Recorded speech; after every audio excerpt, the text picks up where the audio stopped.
세월호 200일입니다. 4.16 기억저장소 김종천 사무국장 나오셨습니다. 안녕하세요. 네, 안녕하세요.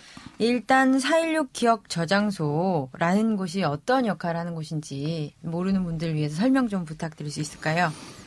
예, 짧게 설명드리면은 그 사고 초기에 이제 기록하는 분들이 여기저기 흩어져 있었습니다.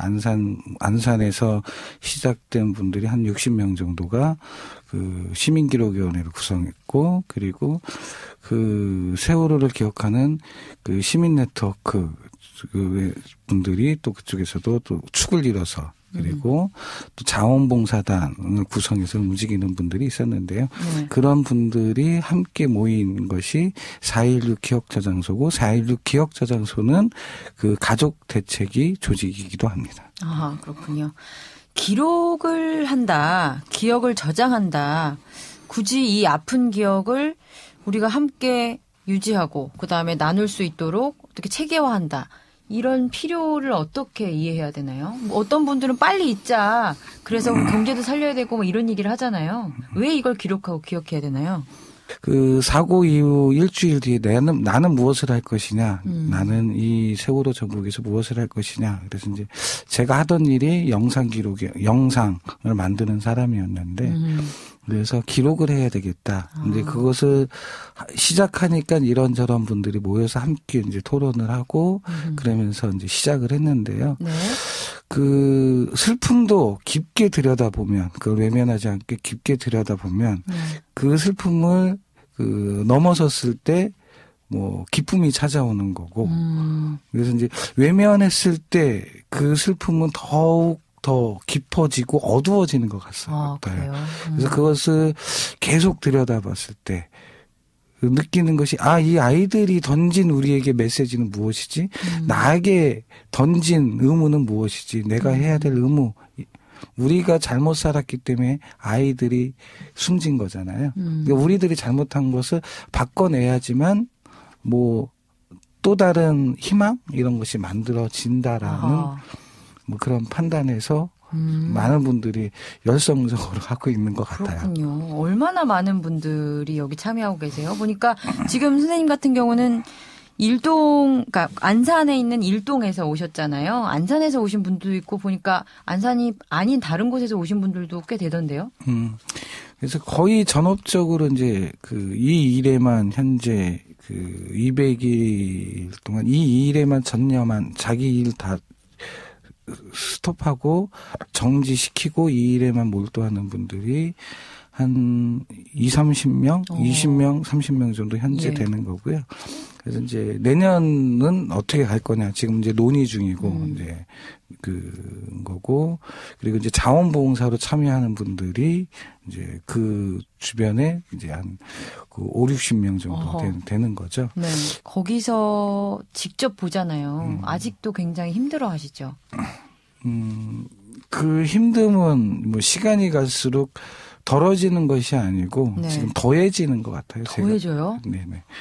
그러니까 더해진다라는 것은 내 아이가, 이분들은 딱 그거 이제 내 아이가 왜 죽었는지, 그리고 내 아이의 죽음이 그 불쌍함으로 남는 게 아닌, 우리 아이가 죽음이 뭔가 다른 것을 이제 대표적으로 생명이 존중되는 이런 것에 좀 뭔가의 의미를 찾지 못하면 이분들은 그 고통이 더해지는 거죠.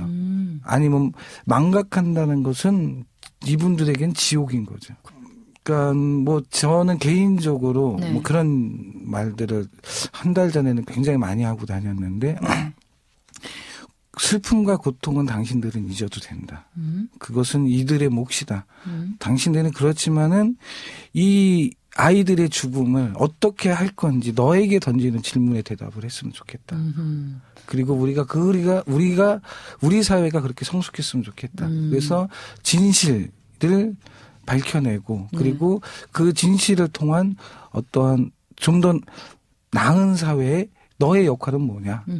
가족들 얘기를 조금 더 여쭙고 싶은 게, 뭐 건강 악화되신 분들도 많고 생활고 겪으시는 분들도 굉장히 많다고 들었거든요.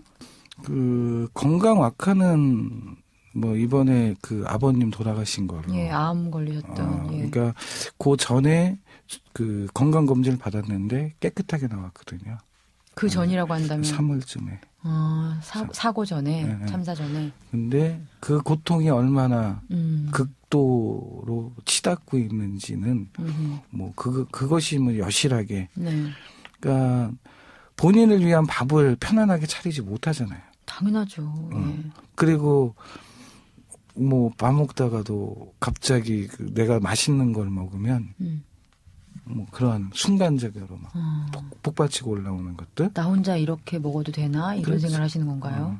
아직 아이의 죽음이 받아들이기 힘든 악몽 같은 뭐 이런 거잖아요. 네. 잠을 편안히 못 자고 먹는 거를 막 이게 뭐냐 거의 인스턴트 식품 밖에서 이제 네. 그러니까 집안에서 편안하게 아직 밥을 식구들이 모여서 먹는 게 힘들잖아요. 아니 뭐 그런 얘기도 들렸어요. 좀 힘을 내고 그러면 지금 아까 말씀하셨듯이 뭐 밥 먹는 것도 미안하고 이런 상황이다 보니까 조금 힘을 내고 의욕을 보이면 뭐 저 사람은 뭐 계부 아니야, 계모 아니야 이런 시선이 있을 정도라고. 뭐 그런 얘기가 몇 달 전에 좀 있었던 걸로 알고 있는데요. 네. 그래서 최근에는 좀 들어본 적이 없고 몇 달 전 얘기인 것 같습니다. 그 뭐라고 할까? 그러니까 우리 사회에 그 어떤 게 미성숙한 그러니까 우리 사회에 어떻게 보면은 야만적 문화 이런 것. 네. 이제 뭐 생존자애들이 이제 초기에 겪었던 뭐 이런 야만적 문화. 웃으면 웃는다고 뭐라고 해. 울면은 그만 울라고 그래. 뭐 그런 거잖아요. 그 생존자들이라고 한다면 대부분 학생들이잖아요. 네. 그럼 학생들이 그것을 또 뭐 감내하기가 더더욱 성인에 비해서 힘들었을 텐데 제일 옆에서 보시기에 좀 안타까운 상황이었고 현재까지 좀 풀리지 않는 문제라고 한다면 뭐가 대표적으로 있을까요? 그러니까 아이들을 자기 인생으로 주인으로 바라보지 못한 어른들의 모습들이 그러니까 우리는 이제 고등학생이면 네. 자기의 인생을 이제 스스로 만들어가는 그런 것을 정립해 나가는 시점인 거잖아요. 네. 미성숙하지만 성숙해 있는. 네. 근데 그것을 이제 바라보지 못함으로 인해서 아이들 스스로 굉장히 힘든 시간을 보내는. 그러니까 뭐 그런 거잖아요. 내가 힘들어하면 부모님이 힘들어하고. 그러니까 부모님한테 힘들단 말을 못하고. 그 사회에서는 어쨌든 한 축으로는 자기 친구들을 스스로가 그런 거야. 내 친구를 구하지 못한 스스로의 미안함이 있거든요. 죄의식 같은 거를 갖고 있군요, 학생들이. 그러니까 이런 것과 그 성숙하지 못한 사회, 어른들. 막 이러면서 이제 아이들이 그 고통받을 수밖에 없는 이게 그 구조의 아이들이 있는 거잖아요. 그 사회적 구조에. 네. 저는 이번 기록의 범위는 아까 먼저 말씀드렸다시피 아이들의 배내 쪼그리부터 해서 아이들이 꾸었던 꿈 그리고 현재 부모님들이 실제로 꾸는 꿈 아하. 여기까지가 그 기록의 범위이지 않겠냐. 이 안에는 당연히 진실과 관련된 기록들은 당연히 이제 포함되는 거고 그것이 아닌가. 그러면서 그것이 사회적으로 그 꿈들을 어떻게 지켜주고 만들어가 주느냐. 이 관찰까지 뭐 그렇군요. 굉장히 미래 몇 년 후가 될지 몰라 어떤 미래에 쓸 재료까지 사실 이 안에 다 응축이 돼 있는 것 같아요. 뭐 나중에 뭐 안전과 관련해서 뭐 법안을 하나 만든다고 하더라도 여기서 재료를 찾을 수도 있는 거 아닙니까? 뭐 저희가 현재 뭐 그 능력까지 뭐 될런지 안 될런지 모르겠지만은 예, 책임감을 가지고 많이 모아주세요. 예. 모든 것을 다 모으려고는 노력을 하고 있습니다. 갑자기 궁금한 게 말씀을 듣다 보니까 그러니까 어제였잖아요. 국회에서 세월호 관련한 법안이 통과되고 이런 논의들까지도 혹시 뭐 담기나요? 최소한 그것을 바라보는 가족들의 목소리라든지 뭐 이런 것까지 지금 진행이 될까요? 그거는 뭐 그거를 어떤 형태로 담을 거냐는 뭐 여러 가지가 있을 거고요. 이제 네. 뭐 인터뷰라는 것이 있고 또 이제 구술이라는 뭐 이제 구술은 좀 더 깊은 내용과 좀 정밀하게 하는 거고, 또 하나는 이분들이 논의하고 있는 카톡, SNS에는 그것을 정확하게 네. 그걸 남길 수가 있거든요. 그렇죠. 이분들이 그것을 어떻게 바라보고 있는지, 그것은 그분들의 논의 카톡을 보면 생생하게 남겨놓으면 이제 이후에 학자들이 그걸 가지고 연구할 수 있는 거죠. 그러니까 이제 유경근 대변인 같은 경우에는 사고 당일날 가족 대책위 예. 좀 금액은 정확히 기억이 안 나지만은 벌금이 64만 원 나왔습니다. 무슨 벌금? 과속. 그 얘기를 듣고 달려가시면서 시속 200km로 갓길로 달리신 거죠. 예.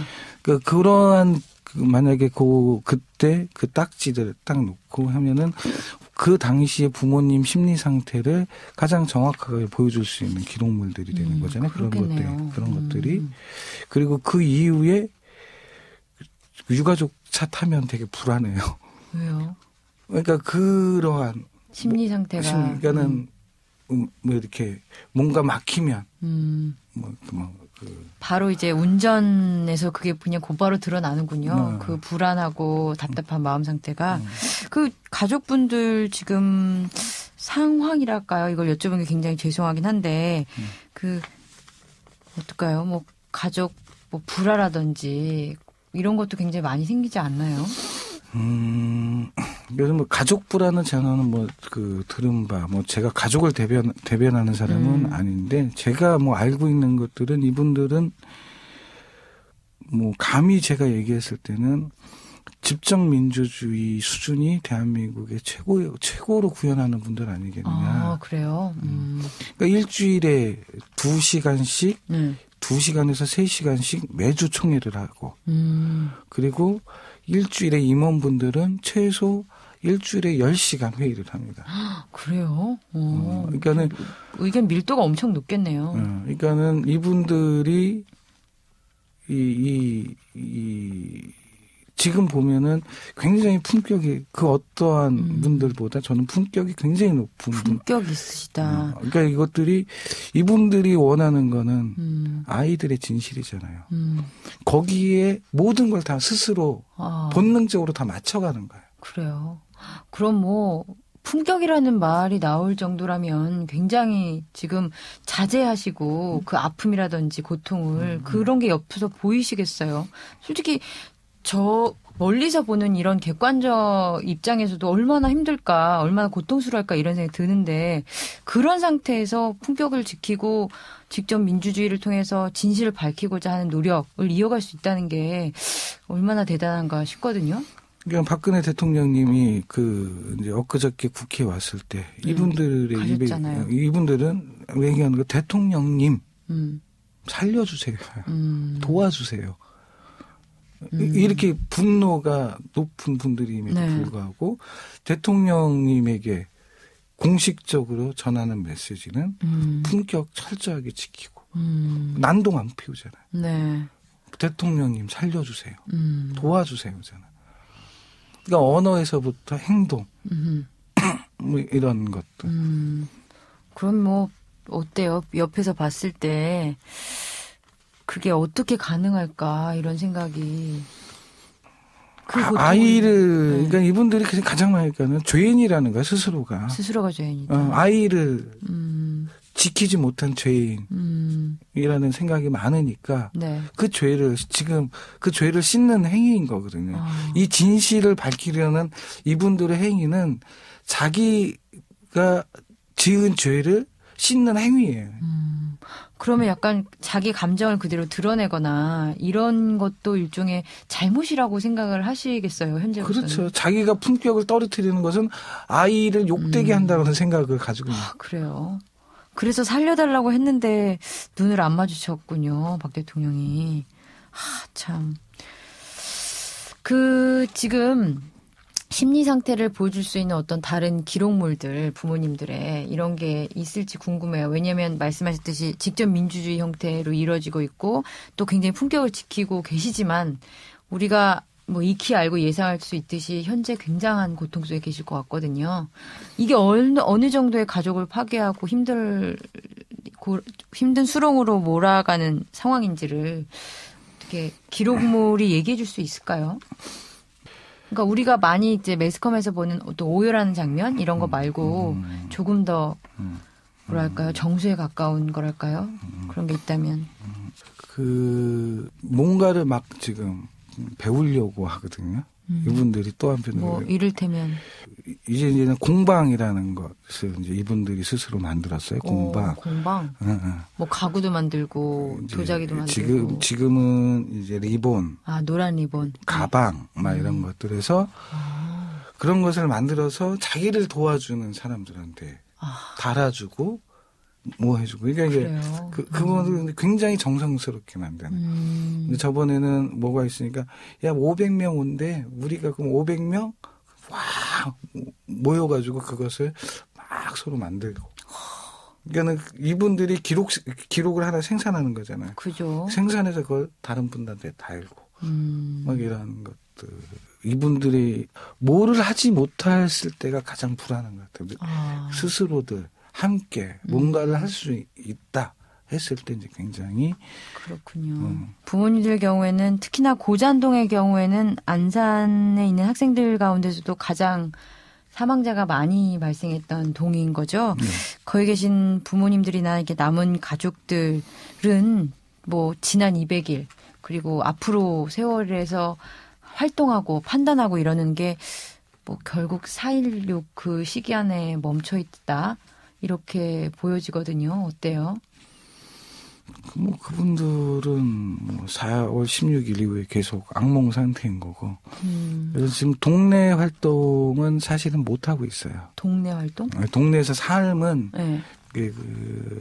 거의 이제 드러나지 않고 있고요. 이거는 뭐 그게 이제 진실을 위해서 이제 지금 이분들이 또 한편으로는 이분들이 주저앉는 일들을 많이 하셨잖아요. 팽목에 그리고 체육관에 네. 거기를 도와줘야 되는 이분들의 역할이 있는 거고 그다음에 국회를 지켜야 되고 청원동을 지켜야 되고 광화문을 지켜야 되고 엄청 그러니까 또 말씀하신 동네 활동이 뭐 불가능하군요. 그러니까는 사실은 이거는 좀 우리가 좀 반성을 해야 될 측면이 또 한편 있다. 왜 그분들이 거기를 지켜야 되지? 가족들밖에 안 남았어요 지금. 그러니까 왜 그분들이 거기를 우리 사회가 지켜줘야 되는 것을 왜 가족들이 해야 되지? 네. 이런 저는 오히려 질문을 드리고 싶어요. 그렇군요. 그분들이 그렇게 힘을 내는 것, 그렇게 활동하시는 단 하나의 동력은 죄를 씻겠다. 내 아이에게 지은 죄를 씻겠다. 그거 하나고요. 참. 마지막으로 이 4.16 기억 저장소를 위해서 또는 이 기억 저장소가 하는 역할을 위해서 이제 사회, 시민, 청취자분들에게 하시고 싶은 얘기 마지막으로 좀 부탁드릴게요. 뭐 어저께도 이제 제가 사는 일동에서 뭐 일동의 이제 친구들하고 이제 했던 얘기인데 모두가 생각하는 이 이제 역할 나는 중요하다고 생각이 드는데 근데 가족들의 말을 좀 많이 좀 우리가 들었으면 좋겠다. 네. 뭐 이제 가족들이 얼마나 답답하면 4.16 TV를 만들었겠습니까? 가족들이 얼마나 답답하면 4.16 실문을 또 만들려고 하고 있겠습니까? 그러니까 자기들의 진심, 자기들의 이 진심이 사회하고 소통되지 못하고 있다라고 많이 판단을 되고 그게 왜곡되고 있고 네. 뭐 이번 특별법 관련돼 있어서도 그 가족들의 의견을 반영했다라는 그 언론 보도가 다수잖아요. 근데 가족들은 그런 뉴스를 봤을 때 얼마나 허망하겠습니까? 그래서 저는 우리가 가족들을 돕는 것은 저는 생명을 존중되는 대한민국을 만드는 가장 1차적이고 중요한 행위라고는 저는 생각이 들어요. 그래서 알겠습니다. 저는 가족들의 얘기를 직접적으로 어떻게 그 가족들이 집정민주주의를 어떻게 더 잘하게 할 거냐. 그리고 가족들이 그런 행위들에 대해서 어떻게 사회적인 공감을 얻어낼 것이냐. 이런 것들이 어떻게 보면은 우리들의 이제 역할이고 책임이지 않겠느냐. 알겠습니다. 그 직접 민주주의라는 표현을 쓰셨는데 그런 극심한 고통 속에서도 직접 민주주의를 통해서 가야 할 방향을 정하는 가족들의 모습이 굉장히 인상이 깊고 그다음에 세월호 유가족들을 돕는 일이 결국은 우리 사회의 어떤 진정한 가치를 돕는 일이다라는 말씀까지 정말 감사하게 재밌게 잘 들었습니다. 4.16 기억저장소 김종천 사무국장님과 이야기 나눴습니다. 감사합니다. 예. 시사자키 4부 여기까지입니다. 세월호 200일을 맞아서 굉장히 많은 이야기를 나누었는데요. 우리가 잊지 말아야 할 것이 정확히 무엇인지 다시 한번 생각하는 하루가 됐으면 좋겠습니다.